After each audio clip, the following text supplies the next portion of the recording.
万历28年，皇长子朱常洛已经满20岁了，可因为万历皇帝迟迟不肯立太子，这皇长子的婚事也就拖了下来。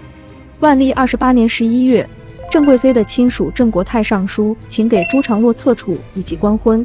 因为是郑贵妃娘家人的上书，万历还是看了，但看归看，照例留中不报，就是油盐不进。4年，郑国泰不屈不挠，再次请册婚官。为什么郑贵妃的亲属出来帮朱常洛呢？因为这样可以撇清外间关于郑贵妃及其家人的传言。这一年8月，内阁沈一贯上书请立储，万历终于感觉拖不过去了。于是这年的10月15日，朱常洛被正式册立为皇太子，朱常洵为福王，而沈一贯也凭借立太子一事赚到了巨大的政治资本，为他此后权倾朝野铺平道路。表面上看，此次事件平息了，实则暗潮涌动。郑家人虽然退了一步，却还是没死心拥护福王朱常洵，何况万历也是偏心朱常洵的。按理说立太子后，应该给他派僚属官员，还得让太子参与日常工作，积累经验。万历没有，只给太子派了个陪都太监，平时也不让他听政，完全把他晾在一边。万历这种态度，其实是放任了朝中各类心怀鬼胎之人在暗中搞事。就在这种背景之下，万历31年真出大事儿了。一夜之间，内阁大臣朱庚的家门上被贴了一篇文章，叫《续幽微弘毅》，内容相当劲爆。这篇文章以问答方式展开，一问一答，回答的人化名郑福成，意思是郑家福王成功，从名字就一股阴阳怪气的味道。这篇文章的主要内容还是关于太子问题的。文章一开头就问，现在太子立了，是不是从此国泰民安了？郑福成答，现在暗流涌动，立太子事件虽然已有定夺，但那是迫于沈一贯的强烈要求，很快就会改立福王。那人又问，何以见得？郑福成答，现在后宫郑贵妃专宠，天天吹枕边风，想换太子有什么难的？而且你看新晋内阁的那个官员叫什么？朱庚，庚字与更改的更同音，这说明皇上有意更换太子。再加上现在朝中大臣，尤其是内阁首辅沈一贯，基本都是趋利忘义的人，皇上真要换太子，他们也不会说什么。而且现在外戚势力更大了，锦衣卫东厂都有他们的人。这还不算完，文中还列举出了10来个官员的名字，有名有姓，而且个个身居要职，明眼人一眼就能看出文章作者定然身居高层，不然怎么会知道这么多人的名字？这篇文章一出现，整个京城又轰动了。6年前的幽微弘毅闹得满城风雨，现如今这又出了个续集，比之前那篇还狠。这本续幽微弘毅立刻被东厂的人报告给了万历。得知消息后，万历雷霆震怒，他直斥此书作者大逆不道，下令东厂严加缉拿，不准纵容姑息。万历一句话为这件案子定了性，这是谋逆案。可能有人会奇怪，所谓妖书不就是抹黑一下郑贵妃，至于这么大动肝火吗？仅凭这些牵强附会的诽谤之词，并不足以令万历如此暴怒。真正让万历大为光火的是妖书后面预谋以朱庚为首，联络文武官员入宫拥立福王即位，以博尧广孝之名行靖难故事。靖难可是200年来历代帝王心中的敏感词，难怪万历直呼大逆不道。首先那个大臣朱庚就被吓得浑身哆嗦，只说比6年前第一次妖书案的吕坤还冤。朱庚赶紧跑去向万历请罪，到万历面前一看，内阁首辅沈一贯早就到了。万历快气炸了，心说妖书案刚完，又来了个妖书。他虽然很生气，但也看得出来这是跟这俩人没啥关系，只是让他俩回家避避风头。同时下令东厂彻查妖书作者。太监有脑子的不多，看过妖书当场就说破案了。因为在妖书最后结尾有作者落款，几世中向英祥，御史乔英甲。万历说人家疯了，这灭九族的事敢属真名，肯定是假的，给朕好好查。东厂得了圣旨，开始彻查。这次比6年前的妖书案还要难办。第一次妖书案好歹有戴世恒作为重点怀疑对象，这次完全没有怀疑目标。于是乎，聪明的太监借皇帝之口，向大臣们传达一个消息，欢迎相互揭发、相互举报。这下明末党争彻底爆发。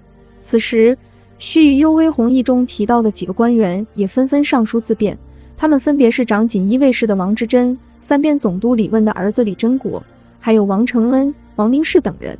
这可是危及九族的大祸事，他们都是锦衣卫官员，天子亲军，自然要第一时间自辩以示忠诚。又因为机房主谋亦是锦衣卫分内之事，所以在自辩之余，他们也纷纷表示怀疑幕后之人出自锦衣卫内部，有内鬼。万历立即下令让他们指名奏来，于是四人不约而同指出同僚周嘉庆最有嫌疑。周嘉庆何许人也？周嘉庆在妖书案发时已为北镇抚司掌刑，可谓实权在握。简单捋一下他们之间的关系，就是王之珍是当时锦衣卫一把手，周嘉庆是二把手，王承恩是三把手的小弟。这样一来，他们之间的纠葛就明了了，无非是二把手行事太过跋扈，引起一把手忌惮，三把手觊觎，如今正好趁此机会把脏水泼在不受大家待见的二把手身上。虽然并没有实据证明妖书与周嘉庆有关，但把周嘉庆削职为民的基调已经定下。但这事还没完，王之珍并不想这么轻易放过周嘉庆。他真知周嘉庆的书办袁坤与另一位嫌疑人角生光来往密切，于是将其擒获。一番刑讯逼供后，袁坤供称周嘉庆曾与角生光在家中密会。那么问题来了，王之珍与周嘉庆之间的矛盾主要是工作竞争关系。如今周嘉庆已经倒台，再也构不成威胁，为何王之珍还要赶尽杀绝呢？这就涉及到了内阁之间的斗争。彼时内阁有3位阁臣，首辅沈一贯，次辅沈礼，阁臣朱庚。其中朱庚与沈一贯同属这党，而沈一贯与沈礼在为楚王案中结下梁子，关系不睦。而妖书中出现这党中人的名字，偏偏沈礼榜上无名，这不得不让沈一贯多想。所以沈一贯令王之珍设法把妖书案的主谋攀附到周嘉庆身上。那么问题又来了，周嘉庆借锦衣卫官，怎么会和沈礼有关？这就涉及到了沈一贯的另一个布置。妖书案初起时，卷入该案的除了周嘉庆、角生光等人，沈一贯的党羽康丕阳还逮捕了医生沈令玉。而这个沈令玉还不是一般的医生，他曾经帮前礼部尚书郭正玉的小妾看病，后来被郭正玉收为门客。郭正玉是东林党，且和沈礼交好，二人在为楚王案时结为同盟，共同攻击过沈一贯。这个医生沈令玉是被一个叫于玉立的人推荐来的，于玉立也是东林党，而且他的作师恰好是次辅沈礼。于玉立还有个同门，时任吏部左侍郎的王士奇，而王士奇的上司是吏部尚书李岱，李岱有个外甥叫周嘉庆。这样整个人物线一下子串联起来了。卷入妖书案的几个嫌疑人，原来都有千丝万缕的关系。除了角生光，老谋深算的沈一贯就是想营造出一种这些人都是一党的假象，因为他知道万历最忌讳臣下结党营私。而康丕阳正是通过在沈令玉家中搜出于玉立与王士奇二人关于补官的书信，顺利把于玉立与王士奇牵连了进来。所以妖书案的本质实则是这党与东林党之间的党争。卷进妖书案的人除了角生光，哪个不是来头巨大？王之珍的祖父是王重古，于玉立等人背靠次辅，王士奇的父亲是王士珍，就连貌似最倒霉无助的周嘉庆，人家的父亲也曾官至蓟辽总督，都是一群二代，个个来头巨大。就像《西游记》里有后台的妖怪都被后台捞走了，没后台的小妖都被孙悟空一棒打死了，所以主谋这个锅只能角生光来背了。为了让角生光认罪，朝中大佬们可谓是无所不用其极。有位参与审讯的御史甚至对角生光说，我昨天做了一个梦，梦见观音菩萨说妖书是你做的，一时传为笑谈。最后在主审官答应抑郁缓死的条件下，角生光才勉强认罪。转头刑部官上报给皇帝的意见是建议处斩，而万历的反应更激烈，直接下旨将角生光凌迟。角生光就这样被忽悠死了。而在妖书案后数年，忽然有风声传出，妖书并非角生光所作，而是出自赵世珍之手。赵世珍曾任文华殿中书舍人，对朝廷百官颇为熟人。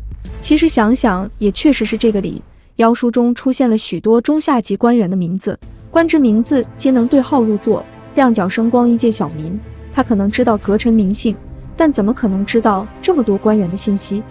可见妖书案从始至终就是一桩冤案。而将妖书案闹大的幕后推手沈一贯也达到了自己的政治目的。经此一案，李岱、王士奇一律去职。表面上看来，这党大获全胜，但李岱临退时推荐东林党人杨石桥担任吏部左侍郎，主持吏部事务，为次年的以四金察埋下伏笔。而沈一贯正是在这次金察中犯了众怒，最终黯然去职。长期被这党压制的东林党终于有机会崛起，这些都是后话了。2次妖说案可以说是大明即将灭亡的体现，整个官僚系统已经近乎瘫痪，否则万历也不会让东厂这帮太监主力调查。